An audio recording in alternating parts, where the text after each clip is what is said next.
Welcome back to Evermore YouTube channel. It's Chris back with my rant stroke thought of the day. It's another beanie day. I'm just getting over this cold that I've picked up with this sniffly season is upon us. So hopefully I don't sound as snotty as I did in my last video. But I thought I'd just jump on and give you my quick opinion about the absolute debacle that is Yoane Wissa's time at Newcastle United thus far. This transfer is really starting to get on my tits. It really, really is. Now, going back to the summer, Yoane Wissa did something very similar to Alexander Isak in terms of, not playing for his club.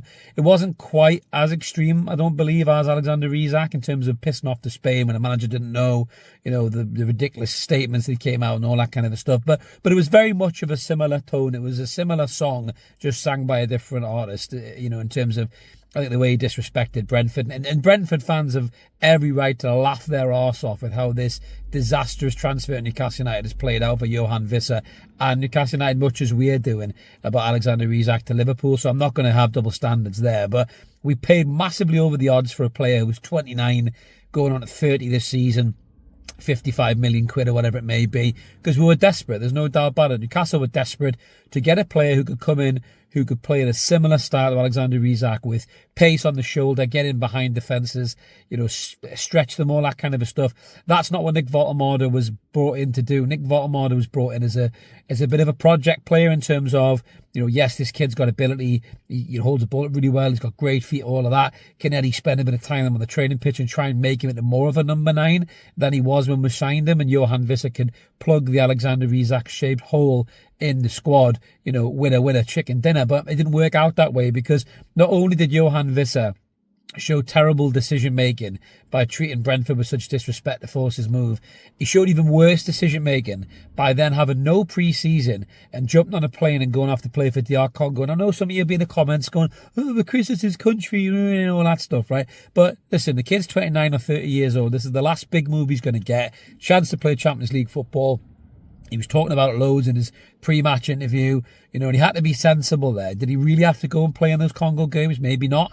Maybe he could have played in one and then missed the other one and come back home and try to get himself right for Newcastle United start of the season. He didn't. He busted his knee, and he busted his knee bad. Now, initially when the injury was diagnosed, Vissa was supposed to be out for, I think, 12 weeks in total, because it was an MCL injury, I think it was. There's that many fucking CLs these days. You learn a new one every year, don't you? But it was supposed to be 12 weeks initially. He's already been out 10 weeks. And now apparently he's back on the grass. He's shooting apparently, but he's not ready to come back and be integrated into the squad. Eddie Howe was saying he's now entering his 6-week pre-season session in terms of getting himself match ready, or Eddie ready, if you will. Now, I've got two schools of thought on this.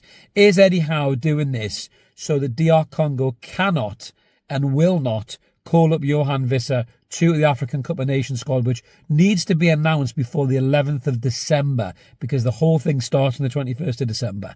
Is Eddie Howe playing a game here in terms of Vissa's maybe closer than we think, but he's waiting until that window shuts in terms of the DR Congo squad being announced for him to go to the tournament?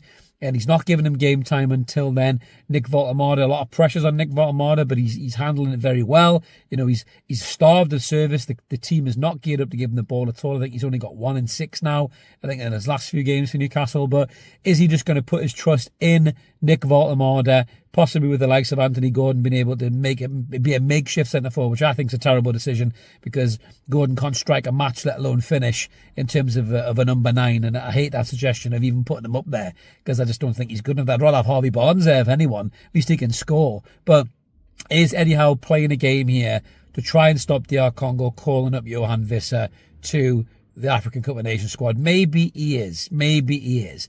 But then it opens up the other question as well, and I'm going to save my potential rant if DR Congo actually do call up Yoane Wissa to the African Cup of Nations squad before the 11th of December. And if this lad goes, wow, I tell you what, honestly, there'll be some level-headed fans who are like, well, it's his country, you've got to respect it. Not me, I'm sorry. My head will fall clean off if Yoane Wissa goes to the African Cup of Nations. I think that would be the worst decision that player could make. And I would stop as short as to say, fucking sell him.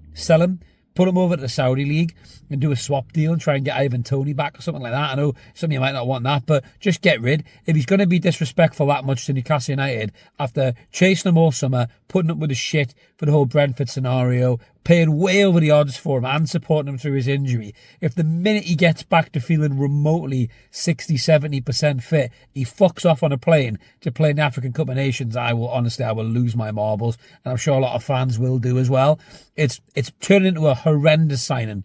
It really is. And Liverpool fans may feel the same way about Alexander Isak. The difference, I think, is Alexander Isak, he will come good for longer. You know, he's 26, so really you've got 3-4 years of probably peak Alexander Isak at Liverpool, smashing in 20 goals a season potentially, or maybe less if you believe that knee injury scare that everyone was talking about. But I think there's more chance of Liverpool getting more out of the Isak deal than us out of Wissa. I mean, I think we're only ever going to get maybe 2 seasons tops out of Wissa at full tilt before he maybe does go off to, you know, Saudi or something like that.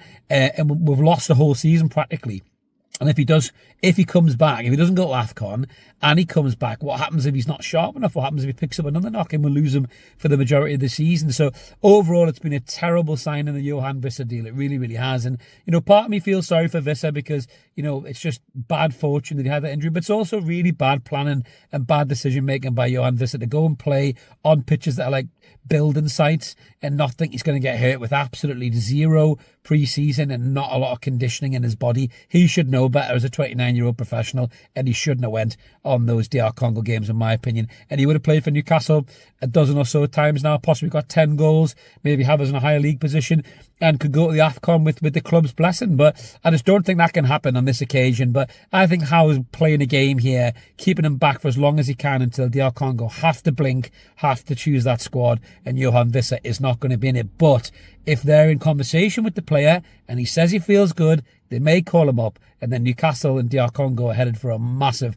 head-to-head clash over this player. But let me know in the comments below what you guys think about this thing with Vissa. Are you disappointed in the length of time it's taken to get him back? Are you worried that he might go to the African Cup of Nations?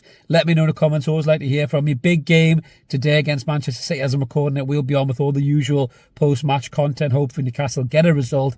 I fear the worst. But thanks for watching. Like and subscribe. Ring the bell. Drop a comment and do all the usuals. Keep it evermore. We'll catch you soon. See you later.